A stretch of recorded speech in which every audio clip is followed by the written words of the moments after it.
Hi friends, this week's First Chapter Friday comes from the book Class Pets, Fuzzy's Great Escape, and it's by Bruce Hale, and it's a scholastic book. Chapter 1, First Day Fresh Hay. Look, a guinea pig. Cool. On this first day of the new school year, Fuzzy had to hand it to the first two students through the door. These girls had their priorities in order. Pausing only to stuff their book bags into the cubby holes, they made a beeline for his cage. "Welcome, girls," said Miss Wills. The sweet-faced teacher had just finished setting up room 5B and was writing the class schedule on the blackboard. Fuzzy loved the smell of chalk almost as much as he loved the smell of fresh hay.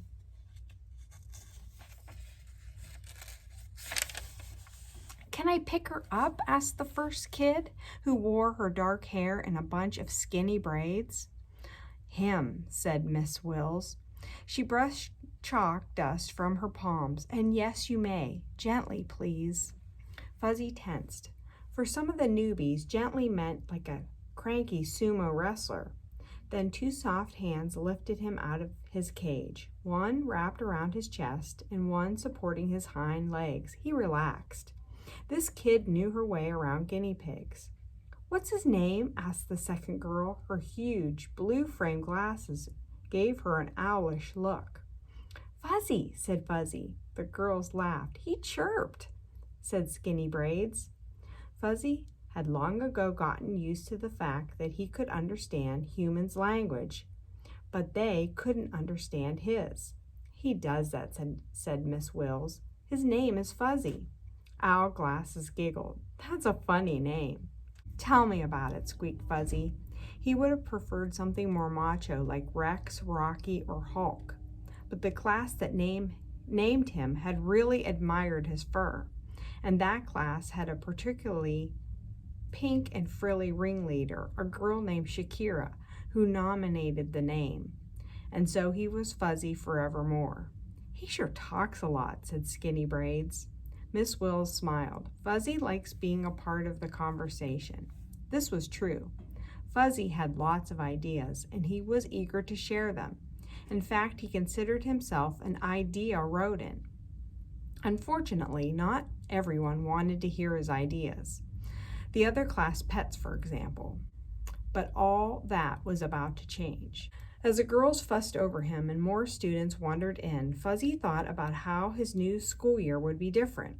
For 2 whole years, he'd longed to be president of the Class Pets Club, but twice over the other pets had elected Geronimo the rat. Not anymore. Sly old Geronimo had retired to a farm over the summer, and Fuzzy knew what that meant. Tonight, at the year's first Class Pets Club meeting, he would finally achieve his dream, President Fuzzy. It had a nice ring to it. Then the other pets would listen to his great ideas. Oh, the adventures they'd have. "Week!" An eager whistle squeaked out of him. Owl Glasses nearly dropped Fuzzy in surprise. "Okay, girls," said Miss Wills, coming to the rescue. "Fuzzy's had enough excitement for now, and it's time to start class." But even back in his cage, Fuzzy couldn't contain himself. He raced up and down, hopping in the air. "Week! Week!" The new students laughed and applauded. As well they might, for this he knew would be his year. The year of Fuzzy. He couldn't wait for tonight. So of course he had to wait. Through the introductions of all the new students, shy and brassy, eager and reluctant, through the vote on the classroom rules for the year, through his own introduction to this fresh crop of 5th graders. But Fuzzy didn't resent the wait. He took his job as class pet seriously. The way Fuzzy saw it, his duty was to inspire and encourage his new friends. How else would they learn from an experienced pet like himself? That meant tamping down his excitement to reassure nervous Lily and enduring heavy-handed Jake's clumsiness. It also meant keeping quiet when Miss Wills read from one of Fuzzy's favorite books, Stuart Little. Still, Fuzzy breathed a sigh of relief at the end of the day. Finally, Miss Wills gave him farewell snuggles, Then she turned off the lights and said, "Good night, sweet Fuzzy," and locked the door. At last his evening could begin. As the of Miss Will's heels faded down the hallway, Fuzzy went to work on escaping his cage. Leaning his full weight against the plastic platform, he dug in his hind legs and pushed until he bumped up against the wire wall. Next, he retrieved his ball from the corner and nosed it over until it nudged the platform. Finally, Fuzzy shoved a wooden block beside the ball. He stepped back to check it out. Perfect!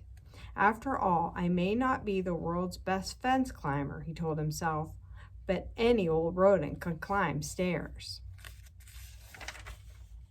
He scrambled on top of the block. Easy peasy. Fuzzy braced his front paws on the ball. So far, so good.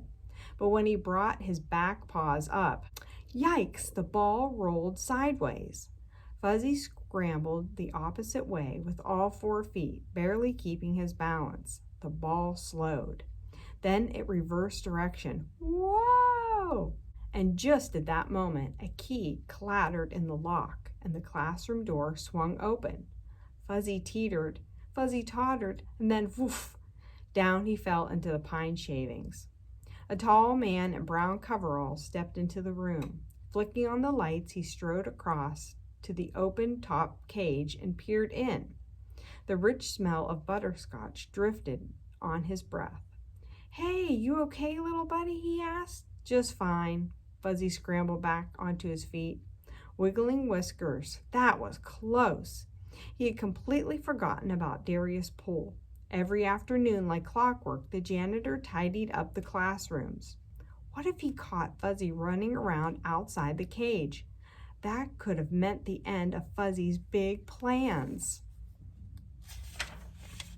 "Trying to balance on your ball?" asked Mr. Darius. His long face hovered over the cage like a blimp with stubble. "Not as easy as it looks.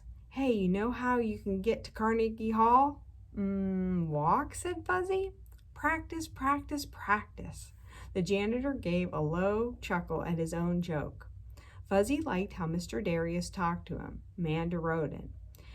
Though he knew it wasn't possible, sometimes he almost swear that the janitor understood his chirps and squeaks. "Here, this'll keep up your strength," said Mr. Darius. He dug into one of his pockets, producing an apple slice. Was it any wonder that the janitor ranked as one of the class pet's all-time favorite humans? The man knew what a pet needed. Fuzzy munched on the fruit while Mr. Darius swept the room and emptied the wastebaskets. It didn't take long. After the janitor turned out the lights and said, "Good night, little buddy," Fuzzy waited and waited. Guinea pigs are not championship waiters. Finally, when he couldn't stand it anymore, Fuzzy made his move. Back into position he went, ball braced by second block this time. Then bimp, bomp, bump, up and over the wall he went, a free guinea pig at last.